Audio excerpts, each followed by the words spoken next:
नमस्कार, आप देखना शुरू कर चुके हैं आई इंडिया और मैं हूं पंकज सिंह गौर और मैं निशांत गुप्ता। तो आज फिर आई इंडिया के स्टूडियो में आज खास चर्चा के लिए हम लोग बैठ चुके हैं और चर्चा इस बात की होगी कि जो नया आरक्षण आया है वार्डों का, उसके बाद वो कौन से ऐसे सभासद हैं जो चुनाव नहीं लड़ सकेंगे और कौन से ऐसे सभासद हैं जो आरक्षण के बाद जहां सीट महिला के लिए आरक्षित हो गई है तो वहां पर किसको लड़ाने की तैयारी कर रहे हैं। ऐसे में एक बड़ा दिलचस्प किस्सा भी आपको बताएंगे। एक दोस्त के खातिर एक सभासद ने अपनी पत्नी को दूसरे वार्ड से लड़ाने की तैयारी कर ली है। तो ये तमाम ऐसे किस्से हैं जिनको आज हम बताएंगे और ये भी बताएंगे कि सीतापुर नगर पालिका परिषद के जो 30 वार्ड हैं उनमें से कितने ऐसे वार्ड हैं जहां के सभासद चुनाव नहीं लड़ पाएंगे आरक्षण के चलते। तो सीतापुर नगर पालिका परिषद के 30 वार्डों में से 5 मौजूदा ऐसे सभासद हैं जो बिना चुनाव लड़े ही लड़ाई से बाहर हो गए हैं। निकाय का जो नया अनंतिम आरक्षण आया है उसके चलते इनकी सीट दूसरे वर्ग को आरक्षित होने के कारण अब यह चुनाव नहीं लड़ पाएंगे।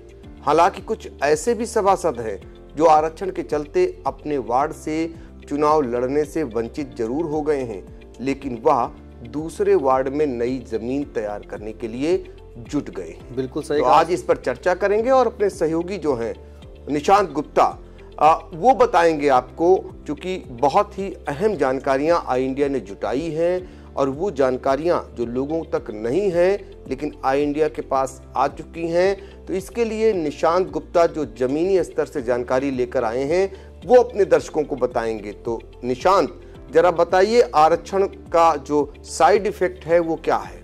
सर, आरक्षण के चलते जो चुनाव नहीं लड़ सकेंगे उन सभासदों में वार्ड नंबर 2 इस्माइलपुर से ज्ञानवती हैं। ये 2017 में इनकी सीट अन्य पिछड़ा वर्ग महिला के लिए आरक्षित थी, इस बार अनुसूचित जाति महिला के लिए आरक्षित हो गई है।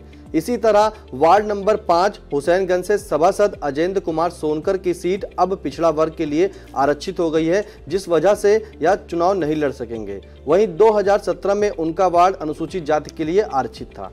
इसी तरह वार्ड नंबर 6 लोहारबाग से सभासद आशुतोष कुमार उर्फ मोनू की सीट का आरक्षण अब बदल गया है। अब यहाँ की सीट अनुसूचित जाति हो गई है, इसलिए यह भी चुनाव नहीं लड़ पाएंगे। इसी तरह वार्ड नंबर 9 सदर बाजार से सभासद एकता सोनकर की सीट का आरक्षण बदल गया है, अब पिछड़ा वर्ग महिला के लिए आरक्षित हो गई है। पहले यह महिला के लिए आरक्षित थी। अब बात बता दें कि वार्ड नंबर जो 21 जो 5वां वार्ड है हेमपुरवा की करते हैं, वहां 2017 में यह वार्ड महिला के लिए आरक्षित होने के चलते सुमन मिश्रा वहां से सभासद चुनी गई थी। अब यह सीट पिछड़ा वर्ग के लिए आरक्षित होने से वह चुनाव नहीं लड़ सकेंगी, लेकिन सभासद सुमन मिश्रा के जो पति हैं उन्होंने आपत्ति दर्ज कराने का निर्णय लिया है और आपत्ति जो है वो दर्ज करा देंगे, जिसके चलते शायद उनकी सीट का कुछ हो पाए। बिल्कुल, तो ये तो हाल उनका है जो चुनाव नहीं लड़ सकेंगे। 5 ऐसे वार्ड थे जो आरक्षण के चलते, जो नया अनंतिम आरक्षण आया है उसके चलते वो चुनाव नहीं लड़ सकेंगे और इनमें कई ऐसे दिग्गज सभासद थे जो कई बार से लड़ते आ रहे थे, लेकिन इस बार अब जो आरक्षण आया है उससे वो वंचित रह गए हैं। अब हम आपको बता दें कि कुछ ऐसे जो मौजूदा सभासद हैं जिनको चुनाव लड़ने का मौका मिल गया है और निर्दलीय लड़ना चाह रहे हैं, कुछ सभासद भाजपा से टिकट चाह रहे हैं, उनके बारे में भी अभी बहुत सारी जानकारियां देंगे और वो हम निशांत गुप्ता भी ने उनके बारे में बहुत सारी जानकारियां जुटा ली। जी बता दें सर कि वार्डों में जहां की सीटें अनारक्षित और अनुसूचित जाति तथा पिछड़ा वर्ग से महिला हो गई हैं, वहां पर कोई अपनी मां को चुनाव लड़ रहा है तो कोई अपनी पत्नी को चुनाव लड़ा रहा है। इनमें हम शुरुआत करते हैं वार्ड नंबर 1 लाल कुर्ती, जहां के सभासद विनोद कुमार विकल जो थे उनका देहांत हो गया है और तो यह कई बार वहां से सभासद भी रहे हैं। अब यहां की सीट का आरक्षण महिला होने से स्वर्गीय विनोद कुमार की जो पत्नी है कुसुम चुनाव लड़ने की तैयारी में है या जो है एएनएम के पद से रिटायर हुई हैं। अब यहां पर जो है लाल कुर्ती से कुसुम जो चुनाव लड़ने की पूरी तैयारी कर चुकी हैं। इसी तरह से वार्ड नंबर 14 जो कंटोनमेंट से सभासद आयुष दीक्षित थे, वो जो है अब चुनाव वहां से नहीं लड़ पाएंगे क्योंकि वहां की जो आरक्षित सीट अब महिला वर्ग के लिए आरक्षित हो गई है। लेकिन वह अपनी बहन जो सॉफ्टवेयर इंजीनियर भी है प्रियंका दीक्षित, वहां से जो है चुनाव लड़ाने की तैयारी के लिए पूरी रणनीति बना चुके हैं और आयुष दीक्षित अपनी बहन को वहां से जो है चुनाव लड़ाएंगे। इसी तरह बता दें कि वार्ड नंबर 19 जो मिर्दही टोला से सभासद भुट्टू थे, अब वह अपनी पत्नी फूलजहां को वहां से चुनाव लड़ाने की पूरी तैयारी में है।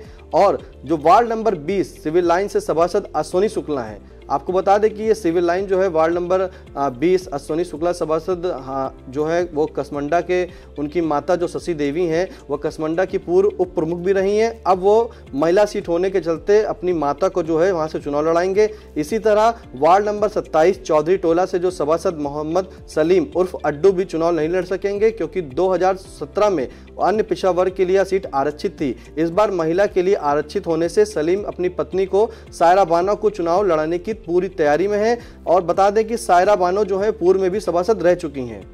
और आपको अब जो आपने एक बताया था कि दोस्ती के लिए, तो दोस्ती की मिसाल वाकई यहाँ पे देखनी पड़ेगी, क्योंकि एक दोस्त ने जो है अपने दोस्त के लिए सभासदी अगर चाहता तो वो लड़ सकता था, अपनी पत्नी को लड़ा सकता था, कहने का यहाँ पर ये मतलब है, लेकिन फिर भी जो है वो नहीं लड़ाएगा सिर्फ दोस्ती के खातिर।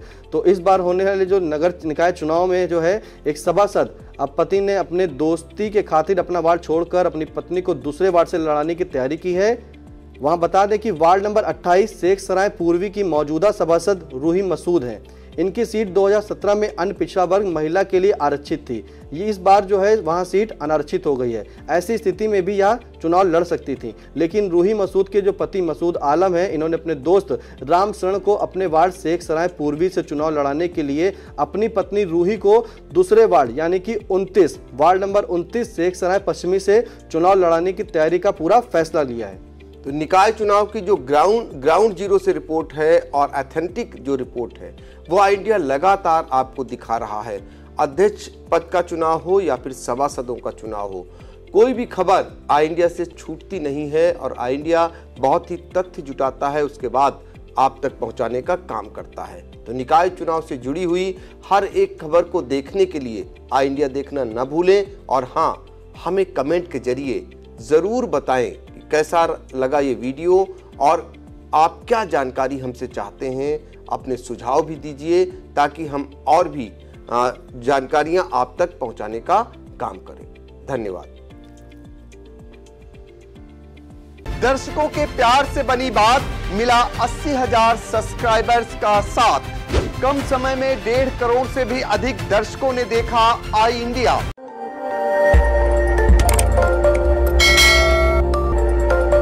खबर आपकी, नजर हमारी। देखते रहिए आई इंडिया।